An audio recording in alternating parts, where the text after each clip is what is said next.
The thing about MSU is we're a very unique university when it comes to getting rid of our waste, because we have the surplus store and recycling center facility all in one.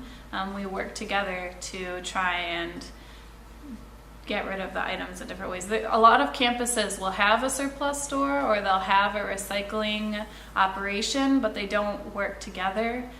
They don't necessarily have everything in one location like we do here. As far as putting a number on actual individual items, we were talking about the other day, and it's kind of hard to actually pinpoint a number on that. I can tell you that we roughly get, during our busy season, which is probably about 9 months a year, our busy season is, we get roughly 3 semi-loads of items a day. Wow. And during our slow time, it's about a semi's worth a day. So it's quite a bit. So we have an online form known as the PERF form, which stands for Pick Up Request Form. You go to our website, click on forms, you'll find our link to our request form, and then fill out all the fields, indicate what you have, whether it be computers, bikes, dressers, furniture, that kind of thing. We pick up pretty much anything. Indicate the items that you need picked up, building location, and if there's any kind of scheduling conflict that you may have, and then that comes through us. What we deal with, anything from vehicles, farm equipment, furniture, electronics, lab equipment, bicycles, a lot of unique things, a lot of strange things from labs that we probably couldn't even identify, and it makes it interesting because we try to find a new home for it and try to list it and price it, so it makes it interesting. I'd have to say some of the strangest things we get are from some of the students' dorm rooms or apartments on campus. That's where you get a lot of your most unique items. Big and small, we kind of deal with everything. Anything the university no longer wants is supposed to come through the MSU Surplus Store and Recycling Center.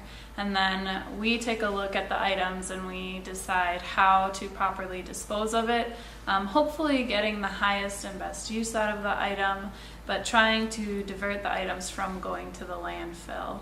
And so we have the surplus store, and then we have the recycling operation. We have the material recovery facility where we basically sort all of the recyclables that we get in.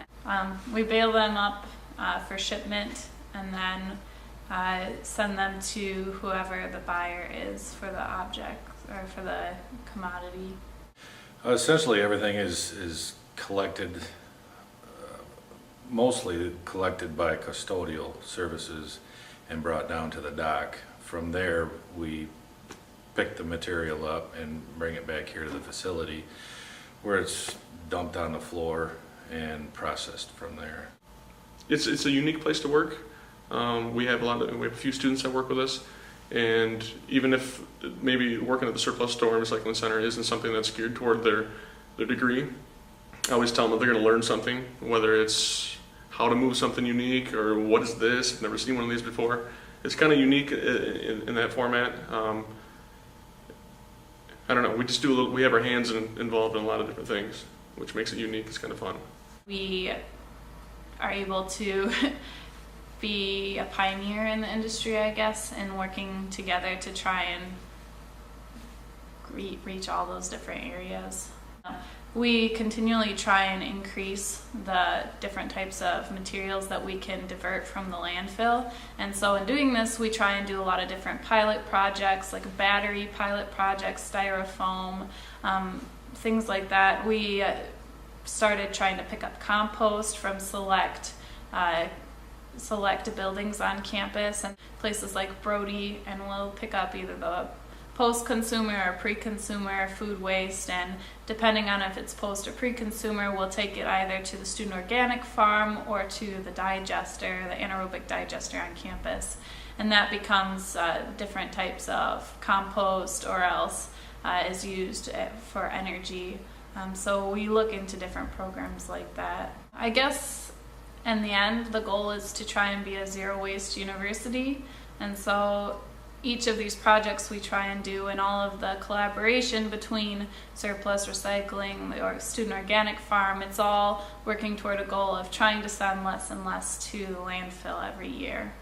And I think in the long run, or I hope in the long run, we will be able to be a zero waste university.